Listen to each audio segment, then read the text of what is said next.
నమస్తే. నేను మీ కుప్ప పద్మిని. ఇన్నాళ్ళు మీ సపోర్ట్‌ని నాకందిస్తూ, మీ ప్రేమని నాకందిస్తున్న ప్రతి ఒక్కరికి కృతజ్ఞతలు. ఇప్పుడు చూడబోతున్న ఈ వీడియో కూడా ఖచ్చితంగా మీకు ఉపయోగపడుతుంది.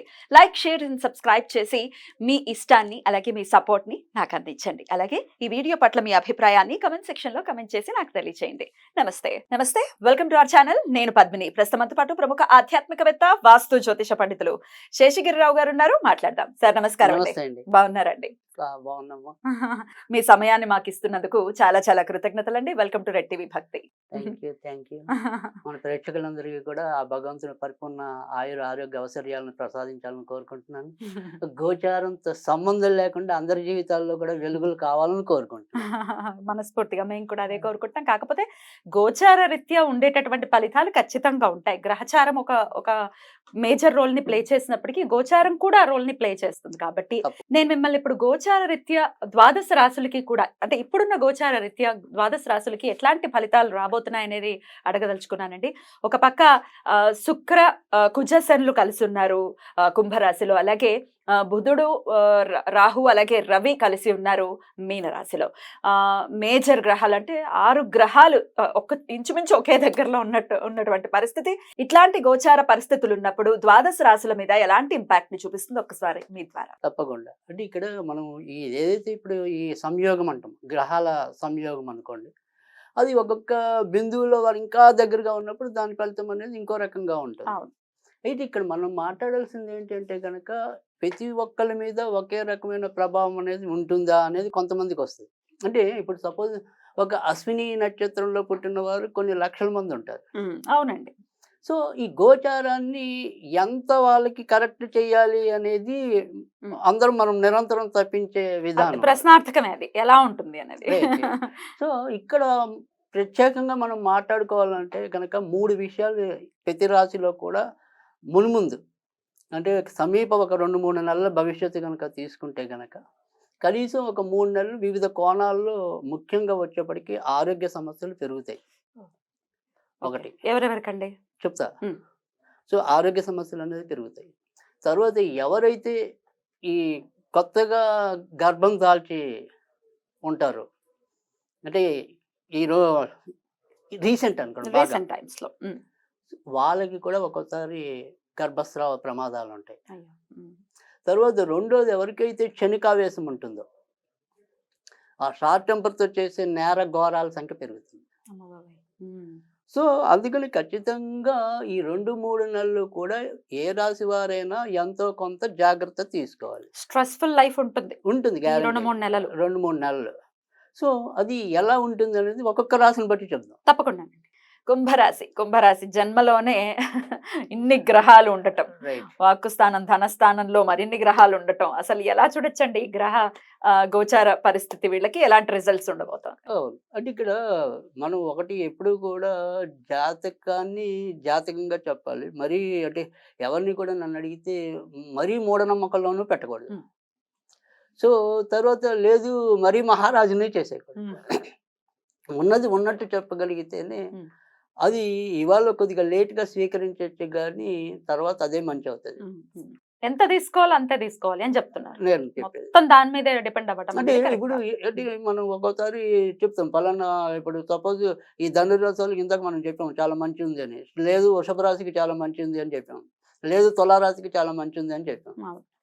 కానీ ఈ మంచి అనేది రాత్రి నన్ను కోటీసులు చేయదు కదా, కష్టపడాలి. సో తులారాశి వాళ్ళను, మకర రాశి వాళ్ళు, ధనురాశి వాళ్ళు ఇలా ఏదో సమ్ రాశుల వాళ్ళు కోటీశ్వర్లు అయిపోతారు అంటే కనుక ఇప్పుడు నాది గవర్నమెంట్ జాబ్, నేను ఎంత కష్టపడుకున్నా నెలకి 50,000 వస్తుంది తప్ప అంతకు మించి రాదు. నేను కోటీశ్వరుని ఎలా అవుతాను?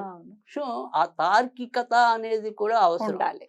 సో కొన్ని పదాలు మనకి తాత్కాలికంగా ఆనందం లభిస్తాయి, కానీ ఇవన్నీ ఏంటంటే షుగర్ కోటెడ్ పిల్స్. సో తీస్తే లోపల చేదు ఉంటుంది. సో అలా తాత్కాలికంగా కొంత ఆనందపడేలాగా ప్రజల్ని మనం సంతోషంగా ఉంచాలని భావించడం కోసం కూడా కొన్నిసార్లు కొన్ని ప్రయోగాలు చేస్తాం మనం.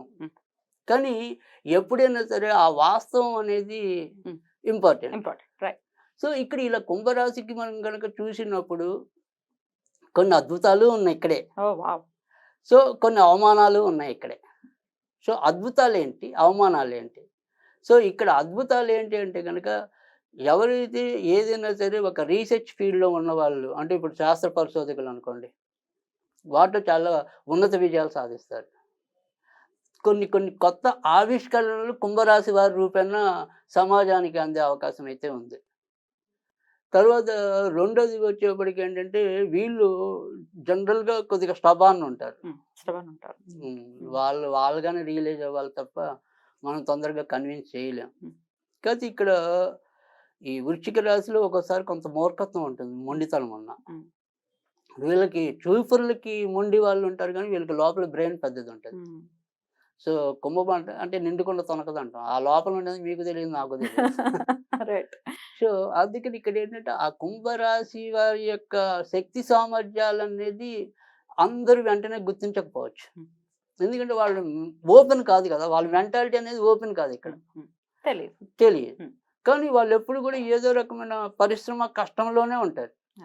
సో ఈ కష్టపడే గుణానికి కొద్దిగా లేట్ రిజల్ట్స్ ఉంటుంది. కానీ ఇలాంటి ఏవైనా సరే వాళ్ళు ఎన్నో ఏళ్ళుగా ఒక ప్రాజెక్టుల కోసం పరితపిస్తున్నారు. ఇప్పుడు ఉద్యోగస్తులే ఉన్నారు.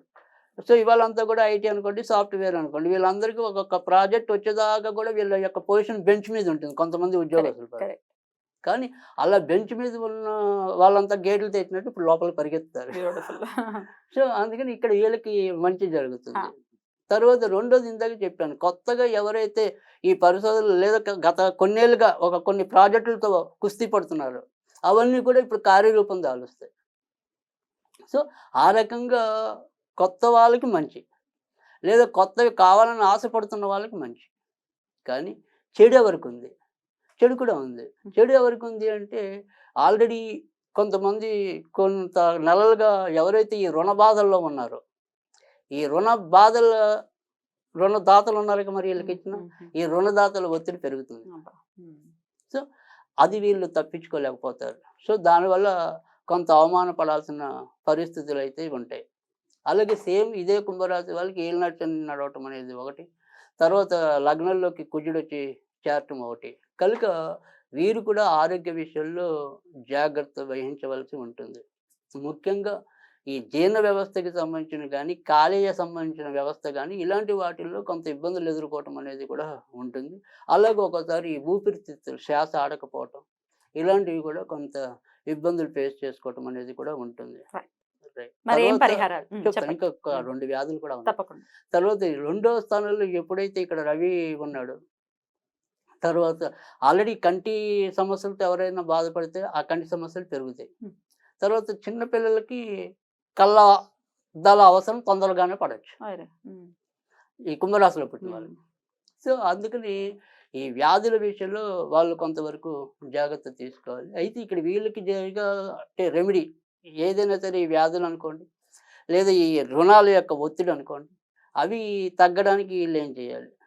సో వీళ్ళు ఏం చేయాలి అంటే కనుక అందరూ చేయగలిగేలాగా అయితే ఒకటి ఏంటంటే, ఏదైనా ఈ కలబంద చెట్టు కనుక ఉంటే ఆ కలబంద చెట్టుకి మంగళవారాలు కొద్దిగా బెల్లం నీళ్ళు పోయటం వల్ల ఈ రుణ బాధలు కానీ, లేదా ఇంట్లో ఉండే ఈ రోగాల సమస్యలు కానీ తగ్గుతాయి.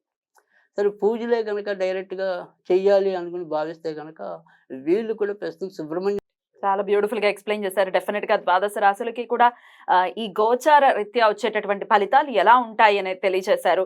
అలాగే రెమెడీస్ కూడా చెప్పారు, రాశి వైజ్ కూడా చెప్పారు. కాబట్టి అందరికీ కూడా ఈ 2 నెలలు చాలా బ్యూటిఫుల్ గానే వెళ్ళాలని మనస్ఫూర్తిగా వెళ్ళాలని మనకు కూడా కోరిక. తప్పకుండా మీ సమయం ఇచ్చి మాకు ప్రెడిక్షన్స్ ని తెలియజేసినందుకు చాలా చాలా కృతజ్ఞతలండి. నమస్కారం.